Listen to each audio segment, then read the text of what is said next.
এই নতুন বছরটা আমরা যেন বেশি বেশি আল্লাহর শুকরিয়া দিয়ে নতুন বছরটাকে সমৃদ্ধ করতে পারি, বেশি বেশি যেন আল্লাহর ইবাদত করতে পারি।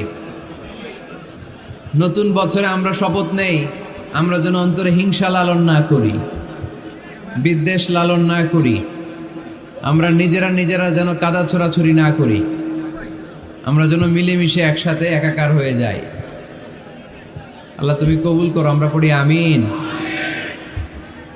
60টা জিনিস মানুষ মরে যাওয়ার পরে তার কবরে পৌঁছতে থাকে। ইন্না মিম্মা ইয়ালহাকুল মুমিন মিন হাসানাতিহি বা'দা মাউতিহি, মানুষ মরে যাওয়ার পরেও যে 60টা জিনিস তার কবরে পৌঁছায় তার মধ্যে একটা হচ্ছে মসজিদান বানাহু, সে যে মসজিদ বানিয়ে গিয়েছে ওই মসজিদের সওয়াব। সুবহানাল্লাহ পড়েন। আপনি টাকা দিয়ে মসজিদ বানিয়ে দিলেন, ওই মসজিদে মুসল্লিরা নামাজ পড়ে, রোজাদাররা এসে ওখানে ইফতার খায়, তাহাজ্জুদ আদায়কারীরা তাহাজ্জুদ পড়ে।